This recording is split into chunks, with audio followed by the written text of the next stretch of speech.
आज के लेक्चर में हम डिस्कस करने जा रहे हैं कि हम किस तरह μ1 माइनस μ2 को टेस्ट करते हैं। यानी अगर हमारे पास दो पॉपुलेशंस हैं और उन दोनों की पॉपुलेशन मीन है तो वो दोनों पॉपुलेशन मीन आपस में इक्वल है या इक्वल नहीं है, इसको हम टेस्ट करने जा रहे हैं। और इसके लिए हम यूज़ करेंगे टी टेस्ट या जी टेस्ट अंडर डिफरेंट कंडीशंस। ठीक है, इसका प्रोसीजर ऑलरेडी हम पिछले वीडियो में डिस्कस कर चुके हैं। उसके लिए हम या तो जी टेस्ट लगाएंगे या टी टेस्ट लगाएंगे, जो डिपेंड करता है हम जी टेस्ट या टी टेस्ट चूज़ करेंगे, जो डिपेंड करता है कि आया हमारे पास पॉपुलेशन वेरिएंसेस नोन है या नोन नहीं है, या हमारे सैंपल साइजेस 30 से ग्रेटर है या ग्रेटर नहीं है, या अगर पॉपुलेशन वेरिएंसेस अननोन है तो वो इक्वल एज्यूम हो गए हैं या इक्वल एज्यूम नहीं हुए हैं।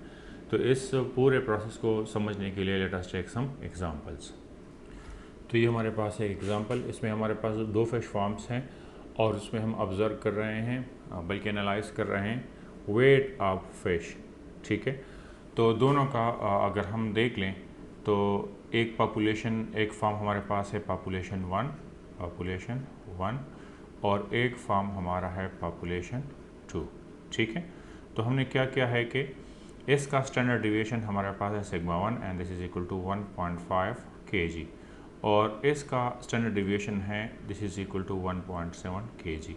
हमने इससे सैंपल लिया N 1 which is equal to 25 fish.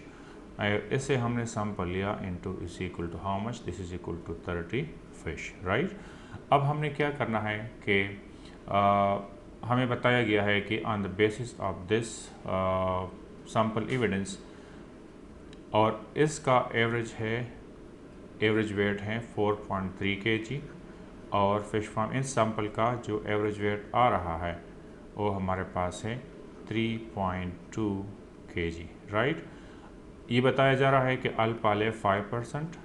ठीक है, हमने ये टेस्ट करना है। क्या टेस्ट करना है?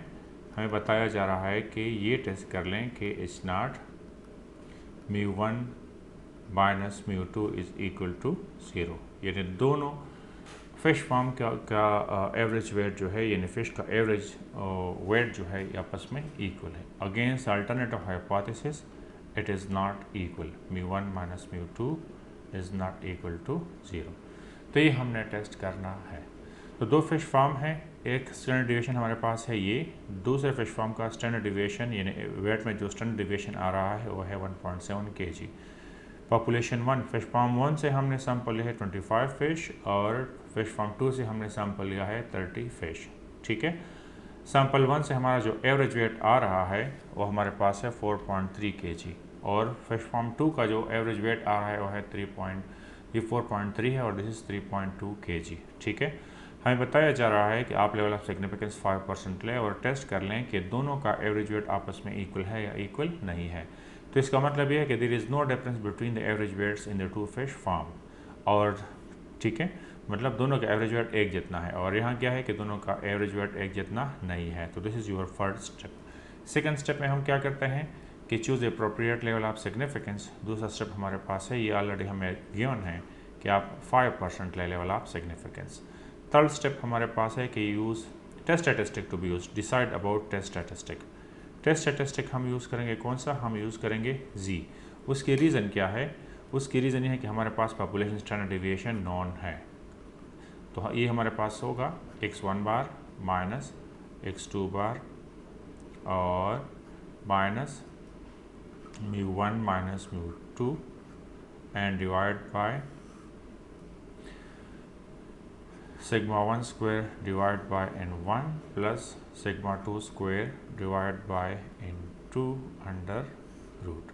तो ये हम यूज़ करेंगे, जो कि ये हमने डिस्कस किया था पिछले लेक्चर वीडियो में। अगर हमारे पास पॉपुलेशन स्टैंडर्ड डिविएशन या पॉपुलेशन वेरिएंस इज नॉन हो सिग्मा 1 सिग्मा 2, तो हम ये टेस्ट स्टैटिस्टिक यूज़ करेंगे। फोर्थ हमारे पास स्टेप होता है कि कंप्यूटेशन ऑफ टेस्ट स्टैटिस्टिक। तो कंप्यूटेशन ऑफ जी, तो इसको हम कंप्यूट करेंगे। किस तरह कंप्यूट करेंगे? सारा एविडेंस हमारे पास ऑलरेडी है। x1 बार 4.3 है, x2 बार 3.2 है, तो x1 बार माइनस x2 बार हमारे पास हो जाएगा this is equal to 4.3 minus 3.2। ठीक है, माइनस μ1 माइनस μ2, ये हम 0 के बराबर टेस्ट कर रहे हैं, ये μ1 माइनस μ2 है हमारे पास, and divide by sigma 1 square. Sigma 1 हमारे पास है 1.5, सिग्मा 2 है 1.7, तो सिग्मा 1 स्क्वायर हमारे पास है 1.5 स्क्वायर डिवाइड बाई n1 हमारे पास है 25 और सिग्मा 2 हमारे पास है 1.7, चूँकि इसके ऊपर स्क्वायर है तो इसका स्क्वायर लें और इनटू हमारे पास है 30, तो ये हमारे पास इससे आ गया है। अगर हम इसको थोड़ा सा सिंप्लीफाई कर लें तो हमारे पास z इक्वल हो जाएगी, नोमिनेटर से आएगा 1.1 एंड डिवाइड बाय इससे क्या था, तो हमारे पास यही आ रहा है। अगर हम इसको फर्दर सिंप्लीफाई कर लें तो दिस इज इक्वल टू 1.1 और इन दोनों को सम कर लेंगे और अंडर रूट लें, इससे ये आएगा और फर्दर इसको सिंप्लीफाई कर ले तो यही आएगा और अगर हम 1.1 को इस पर डिवाइड कर ले तो यही आ रहा है इससे। तो ये हमने कंप्यूट कर ली है। नेक्स्ट स्टेप हमारा है क्रिटिकल रीजन। तो क्रिटिकल रीजन हमारे पास स्टेप नंबर 5 है क्रिटिकल रीजन। तो क्रिटिकल रीजन में हमारे पास आ जाएगा, चूँकि z है और 2 टेल टेस्ट हैं तो plus minus z alpha divide by 2 and this is equal to plus minus z 0.05 divide by 2 and this is equal to plus minus 1.96। ये कहाँ से, ये इस टेबल से देख लें इसको। तो ये देख लें, ये हमारे पास है अल्फ़ा इज इक्वल टू 5% है हमारे पास, ठीक है, दिस 5% और डिवाइड बाई 2 है तो टोटल टेस्ट है और इसकी वैल्यू है प्लस माइनस 1.96, तो इसलिए हमने इसको 1.96 लिया है। अगर हम इसके लिए शेप बनाएंगे तो स्टैंडर्ड नॉर्मल डिस्ट्रीब्यूशन का शेप इस तरह होता है कि this is the shape for standard normal distribution and 0 plus side minus side minus 1.96 and plus 1.96 and this is the critical region on the right hand side, critical region on the left hand side और calculated value हमारे पास कितना है 2.55, 2.55 falls in rejection region, this is 2.55। तो we reject H0, we reject H0, क्यों? क्योंकि calculated value falls in rejection region. So इसका मतलब है कि नल हाइपोथेसिस में क्या था कि दोनों का एवरेज वेट एक जितना है, तो जब हम इसको रिजेक्ट करते हैं तो इसका मतलब ये है कि एवरेज वेट दोनों फिश फार्म में एवरेज वेट इक्वल नहीं है, दोनों में एक खास डिफरेंस पाया जाता है। अच्छा, यहाँ पे हमेशा ज़ीरो नहीं होता, इस पॉइंट को याद रखें। डिफरेंस को आप 1 के बराबर भी टेस्ट कर सकते हैं, 1.5 2, यहाँ कुछ वैल्यू भी हो सकता है, तो ज़रूरी नहीं कि आप इसको 0 के बराबर टेस्ट कर लें, यहाँ कुछ स्पेसिफिक वैल्यू भी होगी, ठीक है। अगर फॉर एग्जांपल यहाँ पे 1 होता और हमारा नल हाइपोथेसिस रिजेक्ट होता तो इसकी इंटरप्रिटेशन यूँ होती कि दोनों के एवरेज वेट में जो डिफरेंस है वो 1 है। तो अगर ये रिजेक्ट होता तो हम कहते हैं कि 1 के बराबर नहीं है बल्कि कुछ और वैल्यू है, लेकिन यहाँ चूँकि हम 0 टेस्ट कर रहे हैं तो इसलिए हम ये कंक्लूड करते हैं, चूँकि हम नल हाइपोथेसिस को रिजेक्ट करते हैं तो the conclusion is we reject the null hypothesis and conclude that the average weight in the two fish farm is not equal, that's it। तो ये हमारे पास है एक एग्जांपल लोरियो केस है जब हमारे पास पॉपुलेशन स्टैंडर्ड डिविएशन या पॉपुलेशन वेरिएंस इज नॉन हो। अब दूसरा केस हम ले रहे हैं जब हमारे पास पॉपुलेशन स्टैंडर्ड डिविएशन या पॉपुलेशन वेरिएंस नॉन ना हो, तो उसके लिए हम एक और एग्जांपल ले रहे हैं। So let us take another example. तो ये हमारे पास है एक और क्वेश्चन, इसमें हमारे पास अगेन दो पॉपुलेशंस हैं, एक हमारे पास है ओसाका, एक हमारे पास है एजीएस, ठीक है।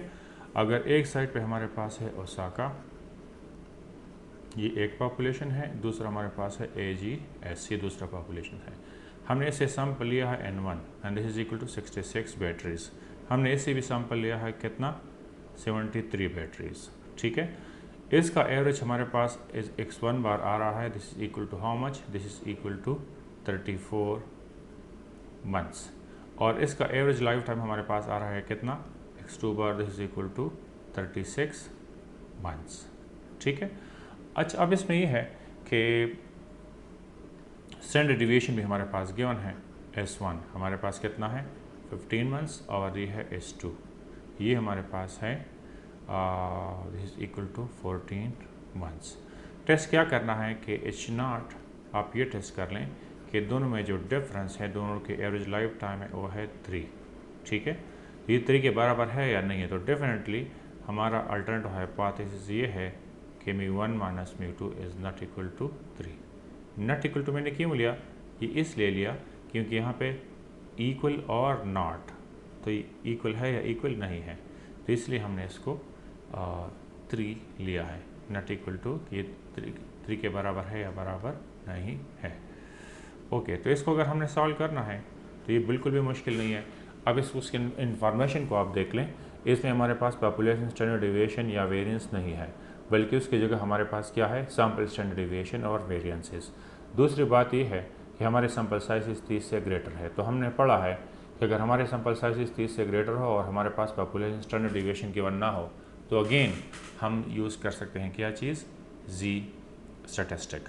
तो प्रॉपरली हम इसको यूँ लिख सकते हैं कि अगर हमने इसको सॉल्व करना है तो नल हाइपोथेसिस हमारा इस तरह है कि H0 μ1 minus μ2 is equal to 3। ये क्वेश्चन में गिवन है कि दोनों में की एवरेज लाइफ टाइम में जो डिफरेंस है वो 3 के बराबर है या 3 के बराबर नहीं है। H1 हमारा है μ1 minus μ2 is not equal to 3। ठीक है, फिर अगर आप देख लें हमने अल्फ़ा लेना है, ये क्वेश्चन में गिवन है 5% ले, अगर ये गिवन ना भी हो तब भी आप इसको 5% खुद से ले सकते हैं। ठीक है, test statistic to be used, तो टेस्ट स्टैटिस्टिक अगेन हम यूज़ करेंगे क्या चीज़, हम यूज़ करेंगे जी, और दिस टाइम ये बराबर होगा x1 बार माइनस x2 बार, यानी दोनों में जो डिफरेंस है, माइनस μ1 माइनस μ2, ठीक है, and divide by s1 square divide by n1 plus s2 square divide by n2 और अंडर रूट। ये हमारे पास है इसका टेस्ट स्टैटिस्टिक। तो ये सारी इन्फॉर्मेशन ऑलरेडी हमारे पास है, हमने इसमें वैल्यूज़ को पुट करने हैं।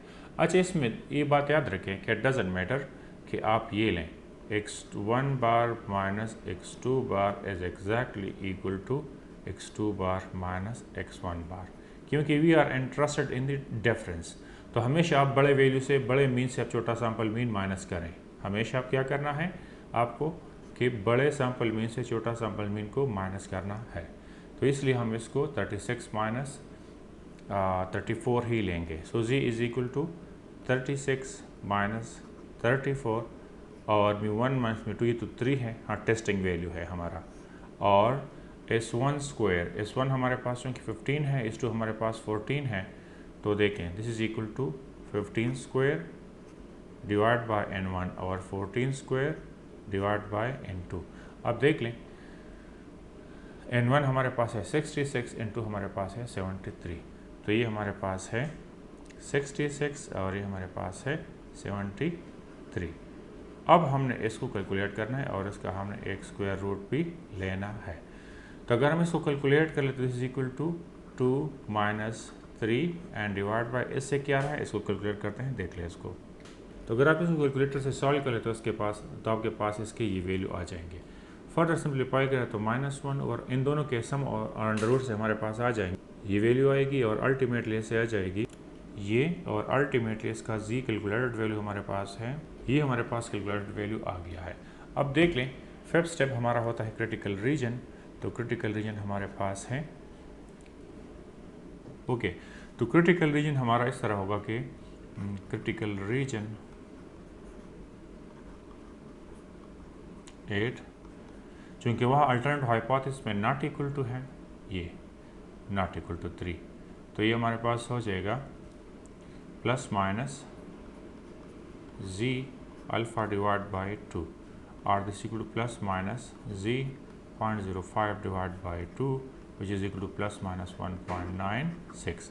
अगर हम इसका शेप बनाएंगे तो शेप फिर उस स्टैंडर्ड डिस्ट्रीब्यूशन वही वाला शेप जो हमने पिछले क्वेश्चन में किया था, this is plus infinity, this is minus infinity, ये this is minus 1.96 and this is plus 1.96।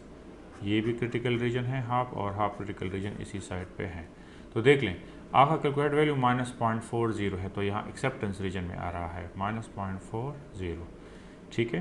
तो ये हमारा है रिजेक्शन रीजन, ये भी हमारा है रिजेक्शन रीजन, ये हमारा 1 माइनस अल्फा का रीजन है एक्सेप्टेंस रीजन, ठीक है। तो दिस टाइम और calculated value falls in acceptance region, so we accept H0।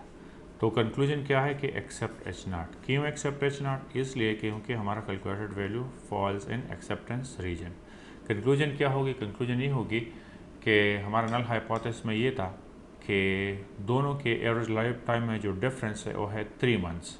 तो एग्जैक्टली हम इसको एक्सेप्ट कर सकते हैं। We can not reject the null hypothesis and we conclude that yes the difference between the average life time of Osaka and AGS battery is equal to 3 months। That's it.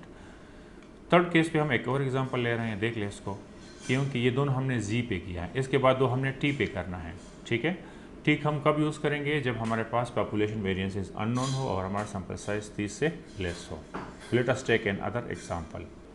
अच्छा, अगर हम same example को ले और इसमें थोड़ा सा changes कर लें, फॉर एग्जांपल हम इनमें से कुछ चेंजेस ला रहे हैं।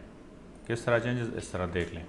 हम इसमें सैंपल साइज़ को कम करते हैं। किस तरह कम करते हैं देख लें। हमारा यहाँ सैंपल साइज़ था 66, हम इसको 16 करते हैं, राइट। और यहाँ हमारा सैंपल साइज़ था 73, हम इसको 13 करते हैं। तो अब हमारा सैंपल साइज इस 30 से लेस है, दोनों, ये भी 30 से लेस है, ये भी 30 से लेस है। और इसके अलावा स्टैंडर्ड डिविएशन हमारे पास सैंपल स्टैंडर्ड डिविएशन केवल है, पॉपुलेशन स्टैंडर्ड डिविएशन नहीं है। तो हम इसमें एक और चीज़ ऐड करते हैं कि assuming the population variances unequal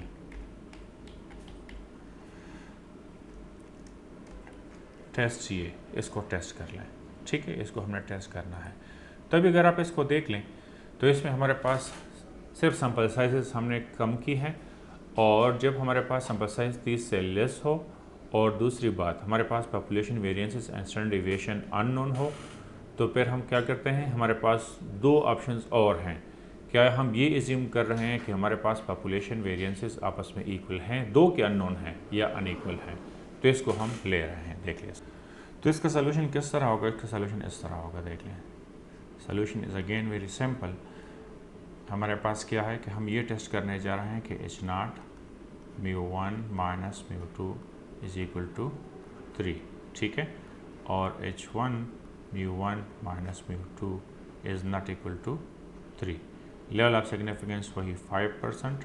test statistic to be use this time, test statistic और हमारे पास होगा t and this is equal to x1 bar minus x2 bar minus μ1 minus μ2 divide bye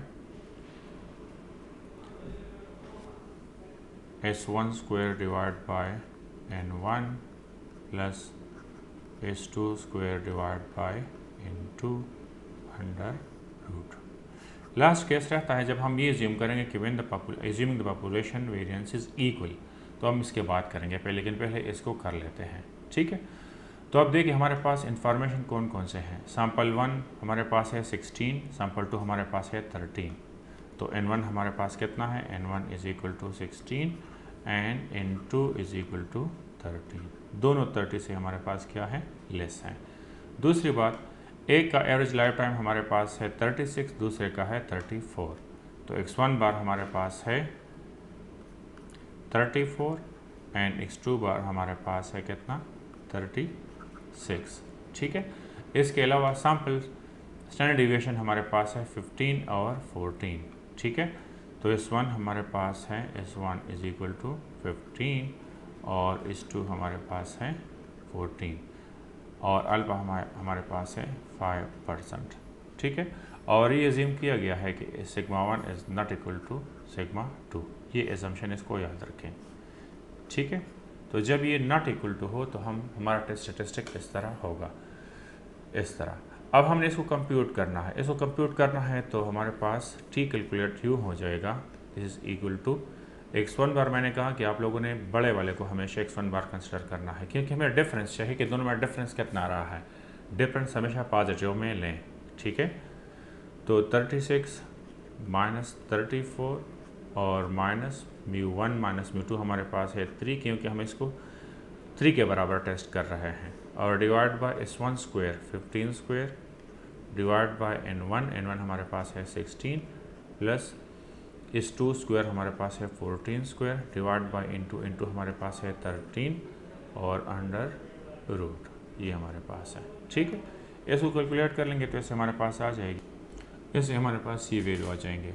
इसको मज़ीद सिंप्लीफाई कर लें तो इस इक्वल टू 1 डिवाइड बाय इन दोनों को सम करें और अंडर रूट लें, इससे ये वैल्यू आ जाएगी एंड अल्टीमेटली ये हमारे पास है T calculated value.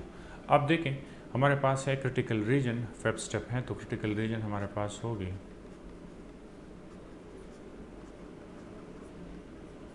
8 plus n minus T alpha divide by 2 with n1 plus n2 minus 2 degree of freedom.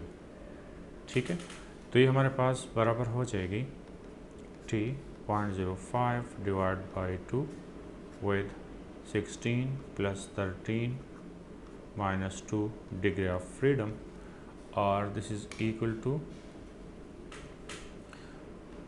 t 0.025 और this is equal to 27 degree of freedom. तो इसके लिए हम क्या यूज़ करेंगे, इसके लिए हम यूज़ करेंगे टी टेबल। टी टेबल हमारे पास ये है। ओके, तो आप इसको देख लें, ये 0.025 है एंड दिस इज 27, तो 0.025 हमारे पास ये है जो आपको नज़र आ रहा है। ठीक है, ये हमारे पास है 0.025 ये, और इसका डिग्री ऑफ फ्रीडम 25 है और 27 है, तो 27 हमारे पास है ये।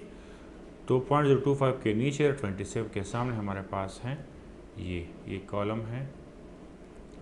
तो this value is equal to 2.505, ये है 2.052। सो प्लस माइनस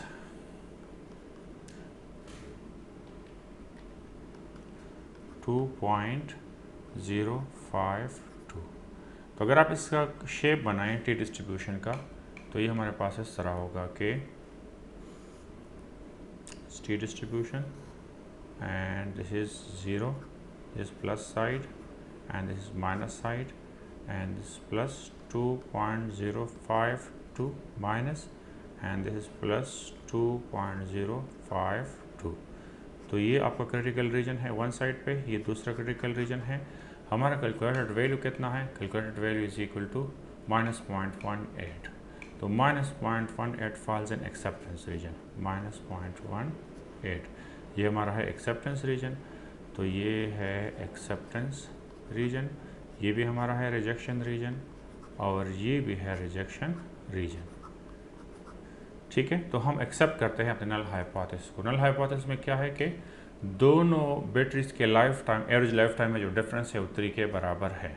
ठीक है, तो हम इस हाइपोथेसिस को एक्सेप्ट करते हैं। दिस इज़ द केस जहाँ पे हम ये अस्यूम कर रहे हैं कि पॉपुलेशन वेरिएंसेस इक्वल नहीं है। अब वो केस लें जब हमारे पास पॉपुलेशन वेरिएंसेस इक्वल हों, तो उसके लिए अगेन हम एक और एग्जाम्पल, सेम एग्जाम्पल को थोड़ा सा मॉडिफाई करते हैं, देख लें इसको। ओके, तो ये वही सेम एग्जाम्पल है, इसको हमने सिर्फ अनइक्वल की जगह इक्वल कर दिया है। अगर ये इक्वल हो जाएं और इसको भी थोड़ा सा चेंज करते हैं, इसको 3 की जगह हम चले 3 सही है। तो अब हम क्या टेस्ट करने जा रहे हैं, सेम चीज़, हमारे पास वही इंफॉर्मेशन है, सिर्फ हमने पॉपुलेशन वेरिएंस को इक्वल एज्यूम किया है। तो नल हाइपोथेसिस है कि μ1 minus μ2 is equal to 3, H1 it is not equal to 3, μ1 minus μ2 is not equal to 3। Okay, तो हमारा लेवल ऑफ सिग्निफिकेंस कितना है, वही 5%। Level of significance is equal to 0.05। Test statistic हमारे पास कितना है, टेस्ट स्टैटिस्टिक हम यूज़ करेंगे अगेन टी यूज़ करेंगे, लेकिन इसको थोड़ा सा मॉडिफाई करेंगे। x1 bar minus x2 bar minus μ1 minus μ2, ये टेस्टिंग वैल्यू है जो कि 3 है जो हम टेस्ट कर रहे हैं, एंड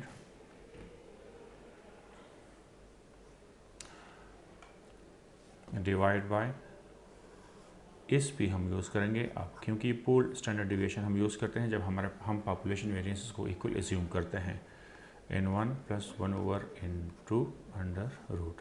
और इसके ऑलरेडी मैंने आप लोगों को 3 फार्मूले बताए थे कि इस पी को हम 3 तरीक़ों से फाइंड आउट कर सकते हैं। इस P is equal to, this time हम यूज़ करेंगे n1 माइनस 1 n2 इस 1 square plus n2 minus 1 n2 इस 2 square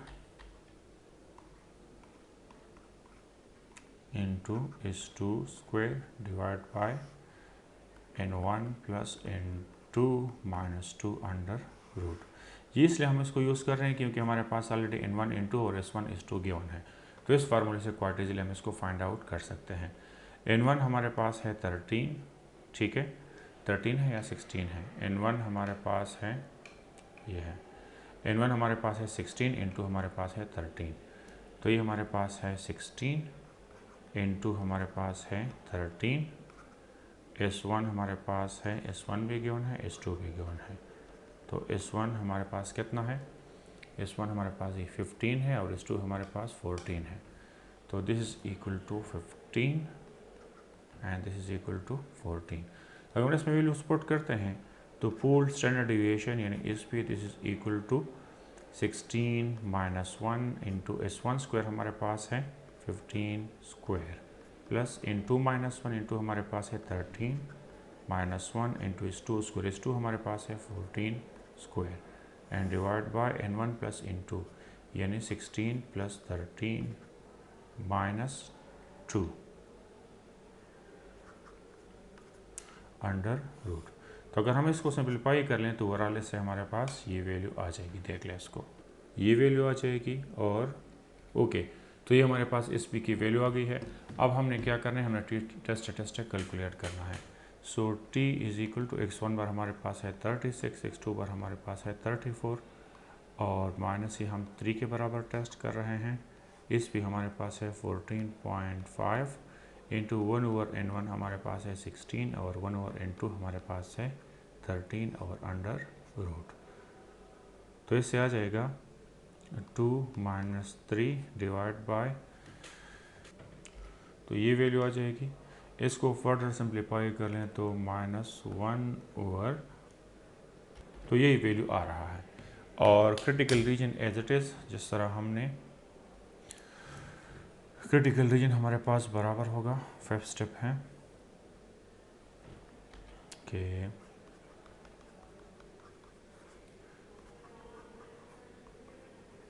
eight plus N minus T alpha divide by 2 with n1 plus n2 minus 2 degree of freedom.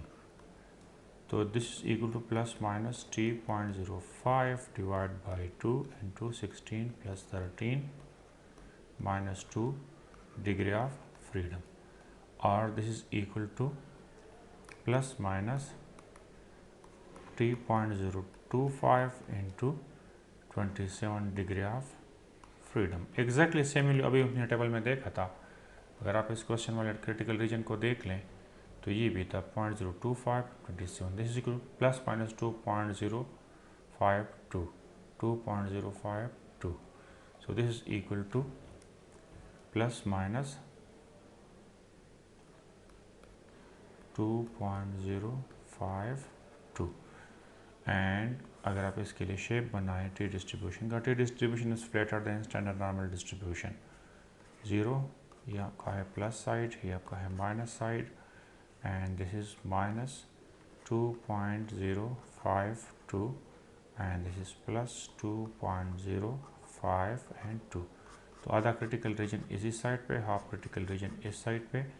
Calculated value minus 0.81 है, 0.818 है, sorry 0.18 falls and acceptance region. तो ये भी आपका rejection reason है, ये भी आपका रिजेक्शन रीजन है और ये आपका है वो एक्सेप्टेंस रीजन, ठीक है।